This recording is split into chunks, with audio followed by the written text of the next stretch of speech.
आज बड़ी ही शुभ तिथि उपस्थित हुई है। श्री बलदेव विद्याभूषण पाद जी की शुभ तिरुभाव तिथि।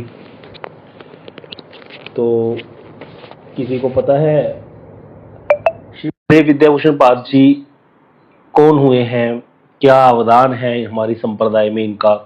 थोड़ा बहुत किसी को कुछ पता हो तो बताइए कृपा करके।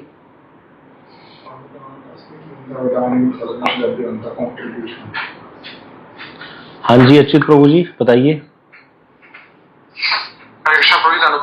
हाँ जी प्रभु जी, मुझे ये पता है कि जब संप्रदाय के ऊपर आ गया था कि ये ब्रह्म तो बौड़ी संप्रदाय कोई संप्रदाय नहीं है, क्योंकि इसका कोई भाष्य नहीं है। तो बलदेव विद्याभूषण प्रभु जी ने गोविंद भाष्य लिख के इस संप्रदाय को मतलब प्रूव किया था। बिल्कुल सही, ठीक है।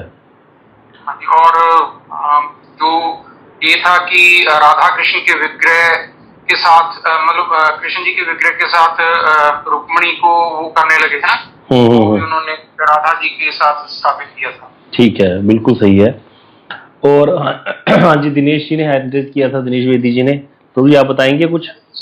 मैं भी यही बता रहे थे कि जब कष्ट आ गया हमारे संप्रदाय पर तो बलदेव विद्याभूषण जी ने पाश्चात्य ने गौड़िया मठ में मदद की थी। बहुत स्वामी आकर इन्होंने। सही है, बिल्कुल ठीक है। हाँ जी वेणुगोपाल प्रभु जी। हाँ विष्णु जी, विष्णु जी पहले मतलब ठाकुर जी के साथ राधा रानी की सेवा नहीं हो रही थी। तो उस वक्त हमारे गौड़िया संप्रदाय को वैसे भी ब्रह्म संप्रदाय वाले एक्सेप्ट नहीं कर रहे थे। तो उन्होंने कहा था आपके पास वेदांत का भाष्य नहीं है, तो वो जो आपका भाष्य लिखे तो आपको मान्य माना जाएगा। तो फिर श्री चक्रवर्ती ठाकुर जी उस वक्त थोड़े वृद्ध हो चुके थे, तो उन्होंने बलदेव विद्याभूषण जी को भेजा था। तो समय बहुत कम था, तो कहते कि शायद ठाकुर जी ने उनको प्रेरणा देके ये गोविंद भाष्य लिखवाया था। तो बिल्कुल सही है जी वो वहाँ पे।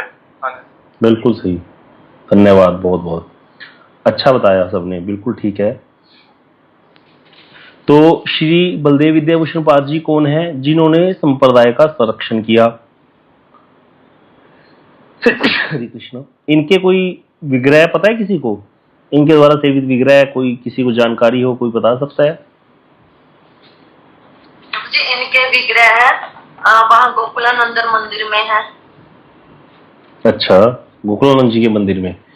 क्या नाम है उनका? एकदम नहीं मानना। ठीक है, बिल्कुल सही बताया, राधा विजय गोविंद जी। इनके श्री विग्रह सेवित विग्रह है राधा विजय गोविंद जी गोकुलानंद जी के मंदिर में। पता होना चाहिए, बहुत अच्छा। ऐसा होने से दिमाग दौड़ता है ना, और जब हम जाते हैं दर्शन करते हैं तो अलग ही बात है। फिर हमें पता होना चाहिए कि हमारे आचार्य श्री बलदेव विद्याभूषण पाद जी के श्री विग्रह सेवित विग्रह कहाँ पर है, और कोई जानकारी इनके श्री विग्रह के बारे में और कुछ पता हो। इनके द्वारा सेवित एक और विग्रह भी है। जयपुर में गोविंद नहीं, जयपुर में गोविंद देव जी की सेवा तो पहले से ही गौड़िया संप्रदाय के गण ही कर रहे थे।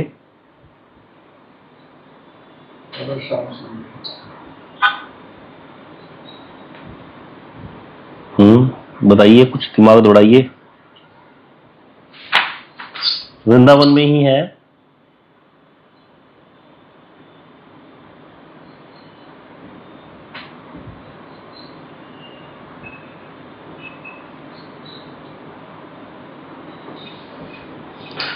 इन्होंने जब गए हैं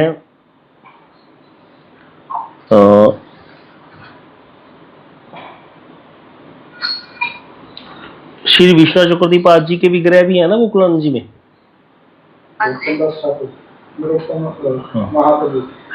वो तो मनोरतम ठाकुर जी के हैं।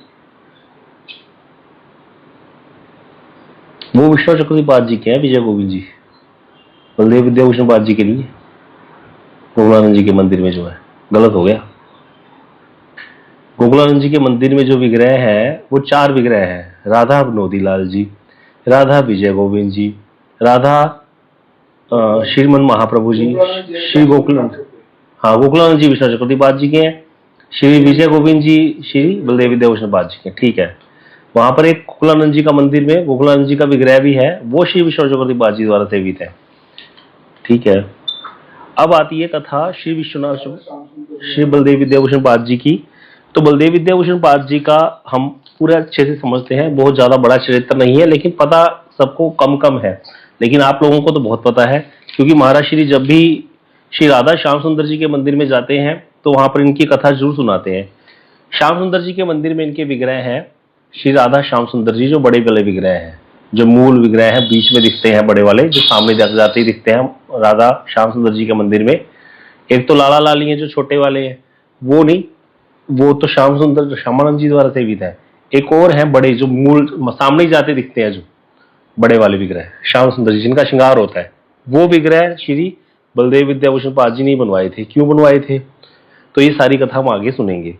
तो पहले हम समझते हैं श्री बलदेव विद्याभूषण पाद जी कैसे आए, कहाँ जन्म हुआ, किस प्रकार से कहाँ कहाँ इनका विद्या अध्ययन हुआ। तो बलदेव विद्याभूषण पाद जी के जन्म का तो नहीं पता कि कौन सी सदी में हुआ था, वो ऐसा वर्णन कहीं नहीं है, लेकिन इतना पता है कि बालेश्वर जिले के अंतर्गत जो रेमुना, जहाँ पर खीरचौरा गोपीनाथ जी हैं, वहाँ एक किसी गांव में इनका जन्म हुआ है। हम लोग भी पीछे एक बार गए भी थे रेमुना में। तो रेमुना जब गए थे तो हम बलदेव विद्याभूषण पाद जी के स्थान पर गए थे। वहां पर एक मंदिर है, छोटा सा घर है, उसके अंदर वहां पर इनका जन्म स्थान बताया जाता है।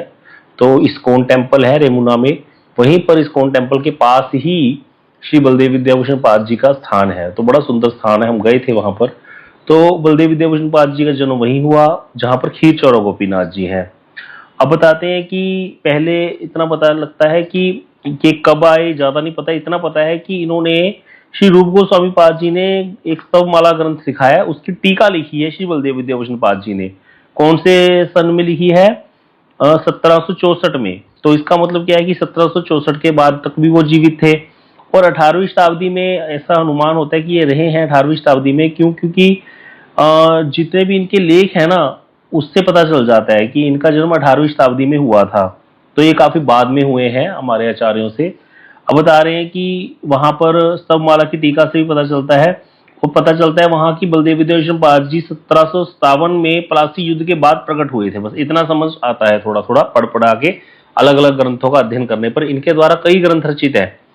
अब बताते हैं कि इन्होंने एक चिल्का लेक है वहां पर उड़ीसा में, वहां पर कोई विद्वानों का स्थान था। वहां पर बर्द विष्णु नामक गांव में व्याकरण सीखी, अलंकार, न्याय शास्त्र अध्ययन करके बहुत पारंगति प्राप्त कर ली।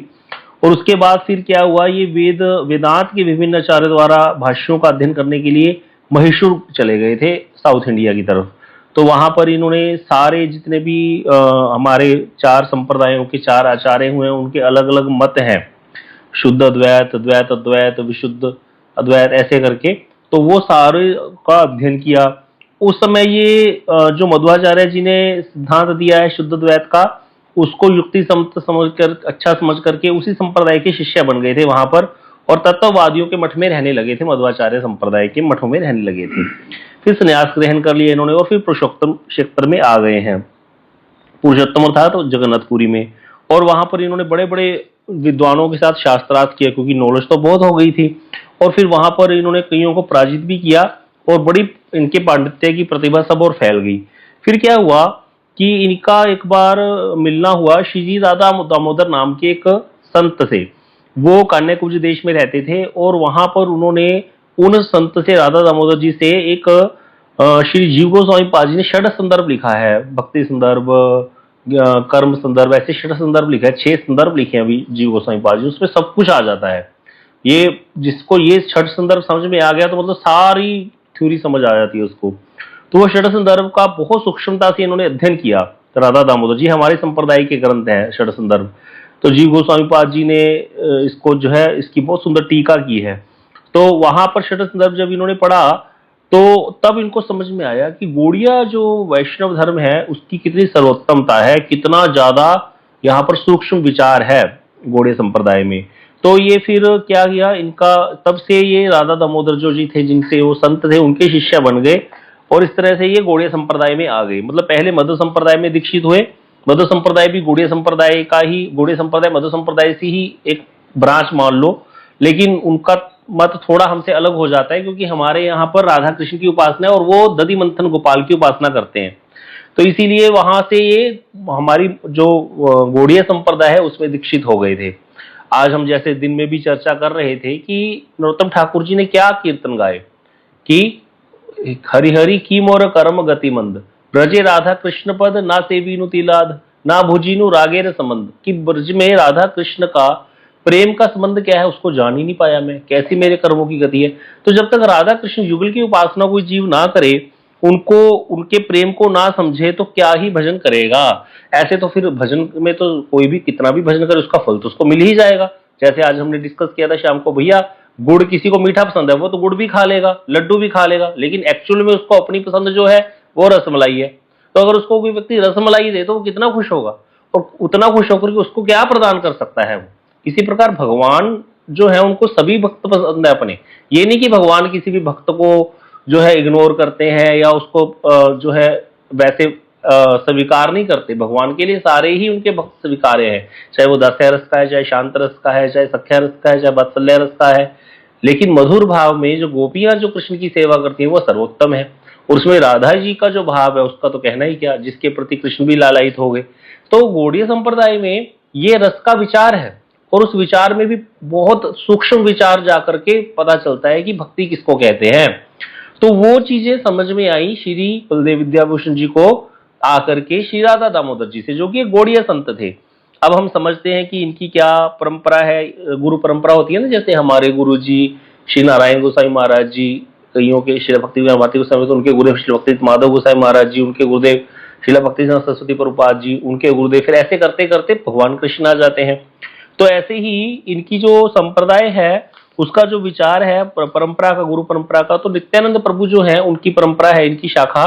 नित्यानंद प्रभु की शिष्य परंपरा में नित्यानंद प्रभु जी के शिष्य हुए गौरीदास पंडित जी। ये जो है सुबल सखा के अवतार है गौरीदास पंडित जी। इनका भी स्थान है धीर समीर वृंदावन में, कभी आइए दर्शन कीजिएगा, वहां गौरीदास पंडित जी की समाधि भी है। तो गौरीदास पंडित जी नित्यानंद प्रभु की शिष्य परंपरा में है, और उनके बाद उनके गौरीदास जी के शिष्य हुए श्री हृदय चैतन्य प्रभु जी। पहले इनका नाम हृदयानंद था, बाद में चैतन्य महाप्रभु जी इनके हृदय में प्रवेश कर गए थे, नित्यानंद प्रभु जी इनके हृदय में प्रवेश कर गए थे, तब से इनका नाम पड़ गया था हृदय चैतन्य। उन्हीं हृदय चैतन्य के शिष्य थे श्यामानंद प्रभु। इनकी कथा हमने कई बार सुनी है, जिनके श्यामानंद जी के भक्ति से राधा रानी ने अपने हृदय से राधा श्याम सुंदर जी प्रकट करके दिए थे। तो वो श्यामानंद प्रभु हृदय चैतन्य जी के शिष्य हुए। श्यामानंद प्रभु जी के ही शिष्य हुए रसिकानंद प्रभु जी। तो रसिकानंद प्रभु जी के शिष्य हुए श्री नयनानंद जी। नयनानंद जी के दीक्षित शिष्य हुए श्री राधा दामोदर जी। तो इन्हीं राधा दामोदर जी ने बलदेव विद्याभूषण पाद जी को दीक्षा दी थी। तो इस तरह से बलदेव विद्याभूषण पाद जी की ये गुरु परंपरा हो गई जब वे गौड़ीय संप्रदाय में दीक्षित हुए हैं। अब आता है कि जब इनकी दीक्षा हो गई तो ये फिर वहीं पर आकर के रहने लगे, वृंदावन में जाकर के ही रहने लगे। और उस समय गौड़ीय संप्रदाय के जो प्रधान आचार्य वृंदावन में रहते थे वो थे श्री विष्णु चक्रवर्ती पाद जी। तो ये श्री बलदेव विद्याभूषण पाद जी ने श्री विष्णु चक्रवर्ती पाद जी से ही श्रीमद् भागवतम की अध्ययन किया था।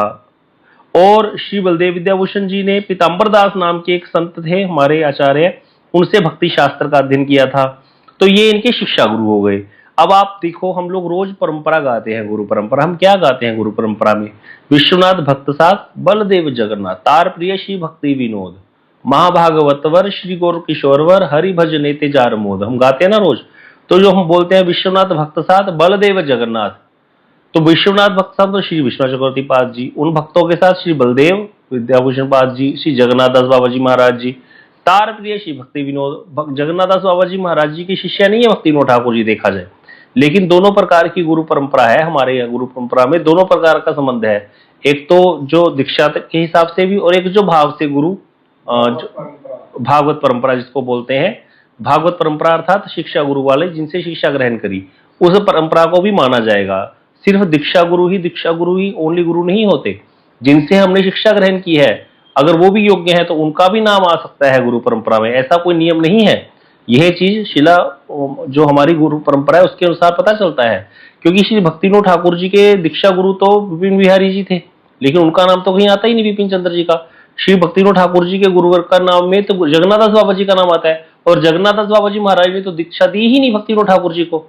उनका तो 2-4 बार मिलन हुआ था भक्तिविनोद ठाकुर जी से बस, लेकिन ये जरूरी नहीं है, यहाँ पर ये समझना पड़ेगा। तो इसी प्रकार श्री विश्वनाथ चक्रवर्ती पाद जी के शिष्य नहीं है श्री बलदेव विद्याभूषण पाद जी दीक्षा के हिसाब से। इनके गुरुदेव तो बलदेव विद्याभूषण पाद जी गुरुदेव तो राधा दामोदर जी हैं, लेकिन होने पर भी राधा दामोदर जी का नाम नहीं है। विश्वनाथ भक्त साध बलदेव जगन्नाथ, विश्वनाथ चक्रवर्ती जी से इन्होंने दीक्षा शिक्षा ग्रहण की, श्रीमद् भागवतम का अध्ययन किया, तो ये भागवत परंपरा के अनुसार उनके गुरु हुए विष्णु चक्रवर्ती पाद जी बलदेव विद्याभूषण पाद जी के, ये समझना चाहिए।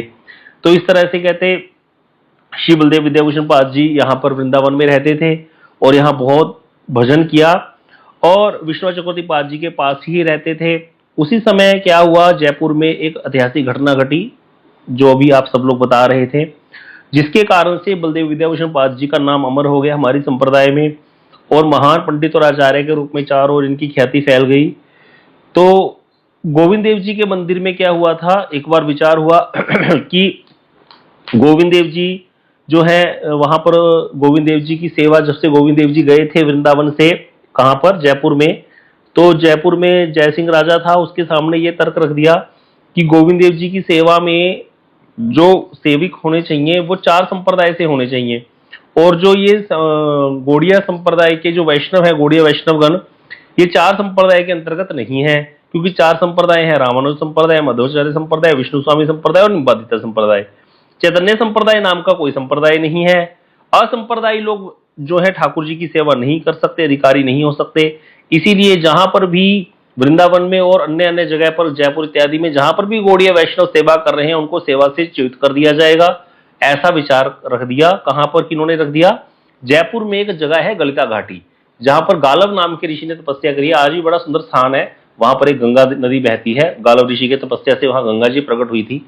तो वहां गालव ऋषि भजन करते थे, वहीं पर श्री ये रामानुज संप्रदाय के संत विराजते थे। वहां पर जो संत जो सेवा करते थे उन्होंने ये गोविंद देव जी की सेवा ग्रहण करने के लिए 2 प्रस्ताव रखे थे। एक तो श्री गोविंद देव जी के साथ, ठाकुर जी के साथ राधा रानी स्थापित होनी चाहिए।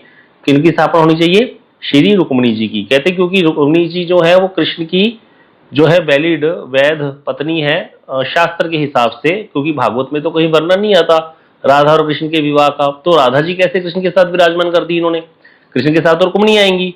और इसीलिए उन्होंने कहा कि भाई ये लोग जो है वो पूजा जो करते हैं उसमें गोविंद देव जी को तो बड़ा मानते हैं और नारायण को प्रधानता नहीं देते, गोविंद देव जी को प्रधानता देते हैं, गोविंद देव जी की आरती करते हैं, नारायण को अंश मानते हैं गोविंद का। इस प्रकार की उन्होंने बातें रखी, क्योंकि रामानुज संप्रदाय जो है वहां पर नारायण लक्ष्मी नारायण की ही पूजा होती है, लक्ष्मी नारायण को ही सबसे श्रेष्ठ मानते हैं वो लोग। अब ये सारे विचार उन्होंने राजा के मन में डाल दिए और कह दिया कि भैया आप इनसे बात को। तो राजा ने एक पत्र लिखवा करके भेजा यहाँ पर वृंदावन में कि आप आकर के अपनी संप्रदाय को प्रूफ करो, प्रूफ दो कि हम लोग वैलिड हैं, संप्रदाय वैलिड है, तभी जाकर के, और जो राधा जी कृष्ण के साथ स्थापित हुई है इसका भी आपको प्रूफ जो है देना पड़ेगा, कैसे किस तरह से शास्त्र विहित है ये। तो देने पर ही ये आपका माना, अगर पंडितों ने मान लिया तभी स्वीकार किया जाएगा, नहीं तो आपको सेवा से हटा दिया जाएगा सब जगह से। खलबली मच गई सब जगह, वृंदावन में ये खबर फैल गई सब जगह। बूढ़े वैष्णव तो बहुत ज्यादा थे। हम लोग शाम को जो कथा सुन रहे हैं, आप धीरे धीरे ध्यान से अगर कथा सुनेगा कोई व्यक्ति तो पता चलेगा ये जितना भी वृंदावन प्रकट है सब गौड़ियों की ही देन है। सारे जितने भी हमारे साथ देवालय अन्य अन्य जगह सब जो मंदिर है ये सब गौड़िया संप्रदाय। महाप्रभु जी के आने के बाद उनके जो भक्त हुए उन्होंने ही सारा ये प्रचार प्रसार किया, वृंदावन की रक्षा की है, नहीं तो कोई नहीं था। तो अब यहाँ पर तो खलबली मच गई भैया, ये तो काम ही खराब हो गया। तो विश्वनाथ चक्रवर्ती पाद जी उस समय बड़े आचार्य थे मेन, उनको जयपुर जाकर के इस संकट से बचाने के लिए प्रार्थना करेगी, रक्षा करने के लिए संप्रदाय की। लेकिन वो तो बड़े ही वृद्ध हो चुके थे, जयपुर जाना उनके लिए बिल्कुल भी संभव पर नहीं था।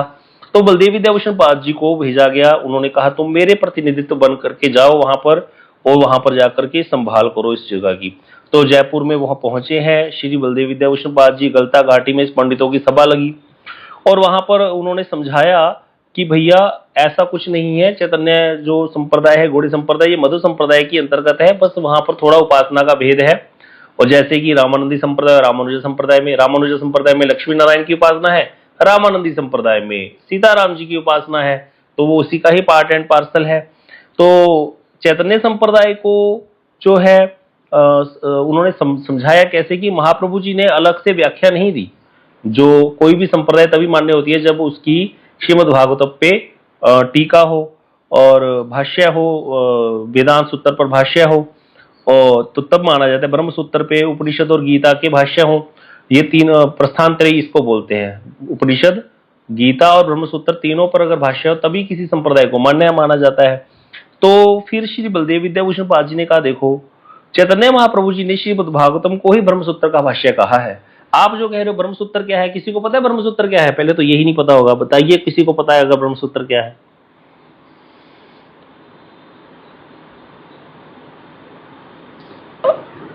हाँ जी वेणुगोपाल प्रभु जी बताइए। जी जो वेदांत के सूत्र दिए, वेदांत पे भाष्य लिखा हुआ है, वेदों का बाद वेदांत लिखा, उसका जो सूत्र दिए हैं उसको ब्रह्मसूत्र। भाष्य की बात मत करो, ब्रह्मसूत्र किसको कहते हैं? प्रभु जी उनको जो मतलब वेदों को सूत्रों में समझाया गया वेदांत में, उसको ब्रह्मसूत्र।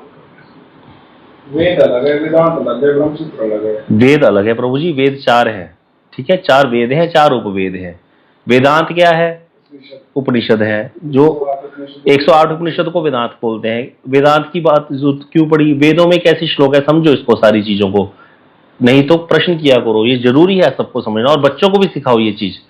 4 वेद है, 4 वेदों में कैसे मंत्र होते हैं भाई? वहां पर लिख रखा रहता है वृत्र शत्रु स्वाहा। वृत्र शत्रु किसका नाम है? इंद्र का। अब यहाँ पर वृत्र शत्रु दे दिया, ऐसे श्लोक हैं वेदों में, वृत्र शत्रु स्वाहा, वृत्र शत्रु नमः। वृत्र शत्रु क्या है पता ही नहीं, तो वृत्र शत्रु मतलब वृत्रासुर का शत्रु अर्थात इंद्र।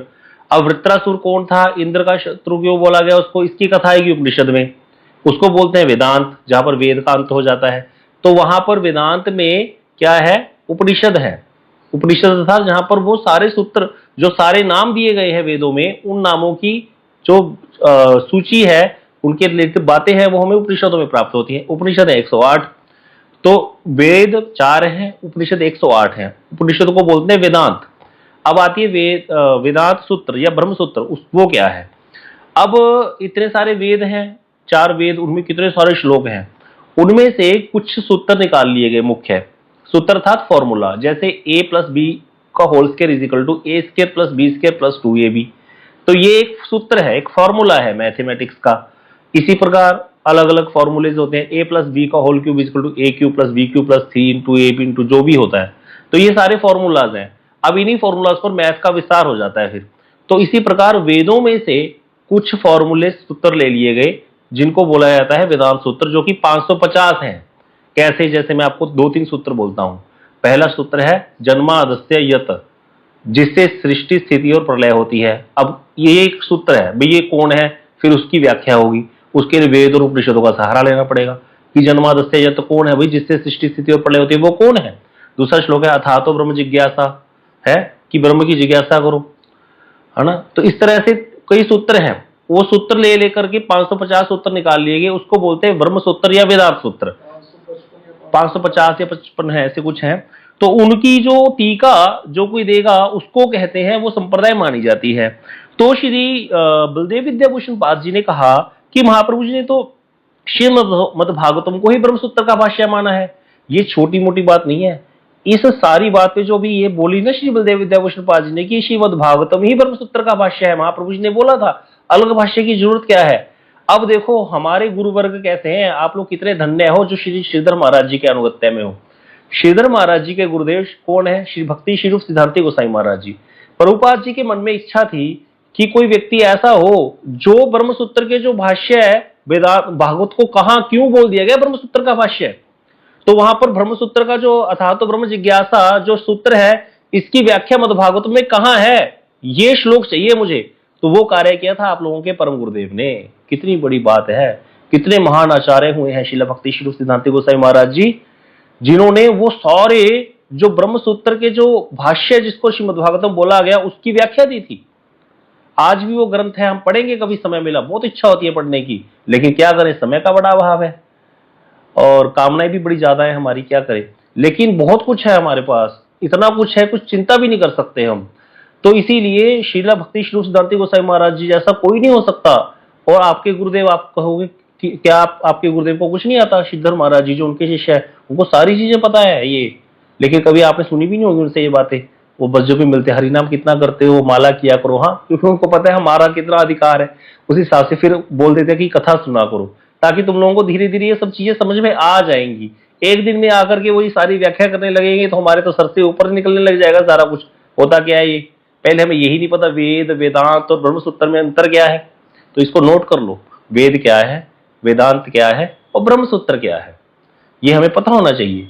तो वेद सॉरी जो ब्रह्म सूत्र है उसके 550 से 555 जो श्लोक हैं, हम आपको देंगे इसको कभी ब्रह्म सूत्र के कुछ सूत्र, हम 4-5 सूत्रों पे तो टीका जरूर पढ़ेंगे बैठ करके। हमारे जो आपके श्री भक्ति शुभ सिद्धांत महाराज जी ने इतनी सुंदर तरीके से समझाया है ना कि श्रीमद् भागवतम में कहां पर इसका उत्तर है, इसीलिए तो महाप्रभु जी ने नहीं दिया भाष्य अलग से। तो इन्होंने कहा कि भैया, महाप्रभु जी ने कहा जिसकी रचयिता स्वयं वेदव्यास जी हैं उसके ऊपर भाष्य लिखने की क्या जरूरत है, जब पहले से मद् भागवतम है तो इसलिए स्वतंत्र भाष्य की आवश्यकता ही नहीं है। लेकिन उन्होंने कहा नहीं, हम नहीं मानते, ये फालतू बातें हैं। आपको तीनों ग्रंथों का भाष्य उपस्थित करने के लिए 3 महीने दे दिए, कई लोग कहते 7 दिन दिए थे, जैसे भी वो कथा है, तो आपको दे दिया समय, अब आप लेकर के आओ तब तो माना जाएगा, नहीं माना जाएगा। अब बलदेव विद्याभूषण पाद जी भी बहुत ज्यादा कोई ऐसे जवान नहीं थे और वो जाकर के गोविंद देव जी से प्रार्थना कर लगे, प्रभु अब क्या करें, अभी तो संप्रदाय की रक्षा कौन करेगा, इतने कम समय में मैं कैसे इसको पूरा कर पाऊंगा। शायद 3 दिन ही, मैंने तो सुना है कि 3 या 4 दिन ही दिए थे या 7 दिन दिए थे।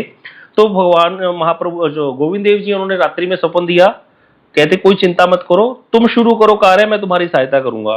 तो गोविंद देव जी के आदेश के अनुसार बलदेव विद्याभूषण पाद जी ने वेदांत सूत्र का भाष्य लिखना आरंभ किया और गोविंद देव जी की कृपा से 3 ही दिन में, मैंने तो यही सुना है, मतलब नहीं यहाँ पे तो ग्रंथ में कुछ और लिखा है कि उन्होंने लिख दिया था उसको, और वहां पर उन्होंने लास्ट में स्वयं लिखा है श्री बलदेव विद्याभूषण जी कि विद्या रूपम भूषणम में प्रदाय ख्यातिम निन्य तेन यो मामुदाहर श्री गोविंद स्वप्न निर्दिष्ट भाष्यो राधा बंधुरांग सजियात, कि मैंने जो ये भाष्य लिखा है ये मैंने गोविंद देव की कृपा से लिखा है, इसलिए इसका भाष्य का नाम श्री गोविंद भाष्य ही है। तो हमारी संप्रदाय जो है उसका भाष्य जो है अलग से देना पड़ा, नहीं तो नहीं देते थे, क्योंकि हम अपने आप को ब्रह्मदेव गौड़े संप्रदाय के अंतर्गत ही मानते हैं, लेकिन क्योंकि यहाँ पर शोर मच गया तो देना पड़ा, तो इसीलिए उस भाष्य का नाम है श्री गोविंद भाष्य। तो गोविंद भाष्य को दे दिया, तीनों भाष्य तैयार कर दिए, प्रस्थानत्रयी पर, गीता, उपनिषद और वेदांत सूत्र, तीनों पर भाष्य दे दिया। और कह करके जब दिया तो सारी जय जयकार होगी वहां पर गलता घाटी में हमारी गौड़ीय संप्रदाय की, और वहां पर उन्होंने स्थापित किया इस चीज को कि राधा और कृष्ण नित्य दंपत्ति हैं, रुक्मिणी तो राधा जी के अंश मात्र है, अनंत कोटि विष्णु लोक नम्र पद्म जार्चिते हिमाद्रिजा पुलोमजा वृंच जावर प्रदे अपार रिद्धि सिद्धि दिग्ध संपदांगुली नखे कदा कृष्य सिंह माम कृपा कटाक्ष भाजनम। राधा रानी पराशक्ति है कृष्ण की, उमा रमा ब्रह्मा क्या बोलते हैं, ब्रह्मा शिव नारद श्रुति नारायणी, राधिका पदरज पूज्य मानी, उमा रमा सत्य शची चंद्र रुक्मणी, राधा अवतार सबे आमनाय वाणी, सब राधा जी का अंश है, राधा जी की अंश की अंश है, सब जितनी भी शक्तियां हैं, राधा जी तो मूल शक्ति है, पराशक्ति है भगवान की, वो क्यों नहीं विराजेंगी कृष्ण के साथ, ये तो नित्य दंपत्ति हैं, इनको क्या विवाह कराने की जरूरत है। अगर मान लो किसी व्यक्ति का विवाह हुआ अमेरिका में है, अब वो आ गया इंडिया में, बाद में उसकी पत्नी बहुत देर बाद उसको मिली, तो वो क्या यहाँ पर आकर के इंडिया में विवाह कराएंगे क्या नहीं कराएंगे, बताइए। उनको जरूरत है लोगों के सामने विवाह कराने की, इंडिया वालों ने तो उनका विवाह देखा नहीं, उनकी शादी में गोलगप्पे नहीं खाए थे, तो क्या उनको फिर जरूरत है वहां दिखाने की, बताइए। नहीं जरूरत है ना, क्योंकि वो पहले से शादीशुदा है। अगर करा ले, थोड़ी बहुत रिसेप्शन रख ले तो भी कोई दोष नहीं है, लेकिन नहीं रखने में कोई दोष नहीं है, क्योंकि वो पहले से नित्य दंपत्ति है, वो अमेरिका में मैरिड है, तो ये नित्य गोलोक धाम में नित्य दंपत्ति है राधा और कृष्ण, समझो इस बात को। इसलिए जो लोग इस तरह के प्रश्न उठाते हैं उनको ये बात बोल करके चुप करा दिया करो कि पहले अच्छे से नॉलेज ले लो, लेटर नॉलेज डेंजरस होती है। तो ये नित्य दंपत्ति है राधा और कृष्ण, नित्य गोलोक में नित्य विराजते हैं। फिर आपको कि विरह कैसे होता है, तो ये अचिंत्य व्यापार है। अब इसकी चर्चा फिर हम कभी करेंगे कि ये फिर राधा और कृष्ण का विरह कैसे होता है, पार किया भाव कहां से आ गया, जबकि सब किया ही हो गया जब नित्य दंपत्ति है, तो ये फिर गुड़ बातें हैं। अब इसमें गुड़ चला गया बात, अब आगे फिर उसको छोड़ दो, भी इतना समझ लो कि ये नित्य दंपत्ति है राधा और कृष्ण। तो इसको स्थापित किया, फिर जय जयकार होगी, बलदेव विद्याभूषण पाद जी आ गए, और वहीं पर जयपुर की सभा में इनको राजा ने बलदेव विद्याभूषण उपाधि से नाम से जो है लिखा था। पहले इनका नाम दामोदर विप्र था, ये उपाधि वहीं पर मिली थी बलदेव विद्याभूषण जी को, बलदेव विद्याभूषण जो उपाधि है, पहले तो इनका नाम दामोदर विप्र था। इनकी जितनी भी रचनाएं हैं इन्होंने इसमें दामोदर विप्र ही लिखा है। आप 2-4 मिनट और ले लेते हैं, बहुत सुंदर तिथि है। अब देखिए, जब जयपुर से लौटे हैं ना श्री बलदेव विद्याभूषण पाद जी, अब ये राधा श्याम सुंदर जी के मंदिर में सेवा करते थे। राधा श्याम सुंदर जी के मंदिर में राधा रानी के प्रकट विग्रह थे राधा श्याम सुंदर जी, जो कि राधा रमन जैसे ही है, छोटे से, ज्यादा बड़े नहीं है। अब छोटे विग्रहों में जो लोग सेवा करते हैं उनको पता ही होगा, छोटे ठाकुरों को श्रृंगार कराना, मुकुट पहनाओ बाल गिर जाते हैं, बाल सेट करने लगो मुकुट नहीं सेट आता, कान में कुंडल पहनाओ पता नहीं कुंडल कहां से गिर जाते हैं। अब बड़ा विग्रह हो तो उसकी सेवा में बड़ा अच्छा होता है, अच्छे से सुंदर प्रकार से सेवा हो जाती है, वस्त्र पहनाना, अलंकार धारण कराना ठाकुर जी को। अब जब बलदेव विद्याभूषण पाद जी गलता घाटी में गए थे, अब देखो कहाँ कितना बड़ा कार्य करने गए हैं, लेकिन संत तो भाई संत ही होते हैं। वहां पर देखा इन्होंने रामानुज संप्रदाय जी के वहां पर कुछ विग्रह थे, वहां पर सेवा हो रही थी, तो वहां देखा उन्होंने बड़े बड़े विग्रह हैं, और उन्होंने देखा कि बड़े विग्रह की सेवा में बड़ा अच्छा होता है, अच्छे से श्रृंगार होता है, अच्छे से वस्त्र धारण कराए जाते हैं। तो इनके मन में इच्छा पैदा होगी कि बड़े विग्रह स्थापित करेंगे वृंदावन में। उसी इच्छा को पूर्ण करने के लिए उन्होंने बहुत सुंदर बढ़िया पत्थर के विग्रह बनवाए वहां पर, अच्छा वहां पर निकाल करके जो काला पत्थर वहां से मंगाया जयपुर से, और उसके विग्रह बनवाए श्याम सुंदर जी। उनका नाम भी श्याम सुंदर ही रखा। फिर उनकी प्राण प्रतिष्ठा कराई है श्री राधा श्याम सुंदर जी के मंदिर में, जो बीच में विराज रहे हैं, जिनका श्रृंगार होता है, और साइड में फिर जो राधा रानी के हृदय से प्रकट राधा श्याम सुंदर जी है, लाला लाली जिनको बोलते हैं, वो है। और इधर श्री कुंज बिहारी जी हैं, जो श्री ब्रजनंद गोस्वामी पाद जी के विग्रह हैं। इस तरह से 3 विग्रह श्री श्याम सुंदर जी के मंदिर में विराज रहे हैं वृंदावन के अंदर। तो इस तरह से ये कथा है श्री बलदेव विद्याभूषण पाद जी की, जिन्होंने हमारी संप्रदाय के बहुत प्राण पर देकर के रक्षा की है। गोविंद देव जी ने प्रकट होकर के उनको कहा था कि चिंता मत करो, आप लिखो वेद, वेदांत और ब्रह्म सूत्र, इसके बारे में पूरी क्लैरिटी होनी चाहिए। कुछ भी नहीं समझ आए तो पूछिएगा। और आपको पता नहीं है आपके श्री परम गुरुदेव, उनकी क्या महिमा है, श्रीला भक्ति श्री सिद्धांति गोसाई महाराज जी, कभी हम चर्चा करेंगे कैसे उन्होंने कितने सुंदर सुंदर ग्रंथ दिए हैं। ये जो हम पढ़ रहे हैं ना श्री गीता की टीका, ये सब उनका ही अवदान है। उन्होंने श्री बलदेव विद्याभूषण पाद जी की टीका को संस्कृत से उसमें कन्वर्ट किया बंगला भाषा में, उसी को बंगला भाषा को फिर श्री स्वामी महाराज जी ने हिंदी में, इंग्लिश में, पता नहीं कितनी भाषाओं में, 250 से अधिक भाषाओं में कन्वर्ट करके पूरे संसार में भक्ति की बाढ़ ला दी। उसमें मुख्य कौन थे? श्री भक्ति श्री रूप सिद्धांति महाराज जी, जिन्होंने पहले, इतने बड़े पंडित थे वो, क्या उनका संस्कृत का वो प्रवेश था। वो संस्कृत की श्री विष्णु चक्रवर्ती पाद जी की टीका, संस्कृत की श्री बलदेव विद्याभूषण पाद जी की टीका का उन्होंने ही प्रणयन किया है बंगला में। श्री प्रभुपाद जी की चिर अभिलाषा को पूर्ण किया था उन्होंने, तो इसीलिए बहुत अवदान है उनका। कभी हम कथा सुनेंगे उनके विषय में, कैसे कैसे उन्होंने कार्य किए हैं। आज श्री बलदेव विद्याभूषण पाद जी की तिथि है, हम उनके चरणों में प्रार्थना करते हैं कि हम भी भजन कर सकें जैसे गुरुवर्ग चाहते थे, सिद्धांत जान करके पूर्ण जो है प्रेम में भर करके हम भगवान का भजन कर सके, सेवा प्राप्त कर सके, और अनर्थों को नाश करते हुए अपने आगे बढ़ सके भक्ति में।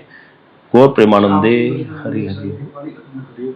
हाँ, श्री राधा श्याम सुंदर जी के मंदिर में जाकर कभी इस प्रकार की चर्चा मत छेड़िएगा, क्योंकि वो लोग ये मानते हैं कि श्री बलदेव विद्याभूषण पाद जी ने अलग से संप्रदाय की स्थापना की है। ब्रह्म मध्व गौड़ीय संप्रदाय से हमारा कोई लेना देना नहीं है, मध्व गौड़ीय संप्रदाय से। वो कहते हैं चैतन्य संप्रदाय अलग संप्रदाय है, लेकिन यह विचार महाप्रभु जी का नहीं था। इसको हम कभी फिर चर्चा करेंगे आगे, लेकिन हमें ज्यादा किसी से जाके झगड़ा वगैरह नहीं करना चाहिए। इन बातों में चुप रहो, प्रणाम करो, आ जाओ। और प्रेमानंदे हरि हरि बोल।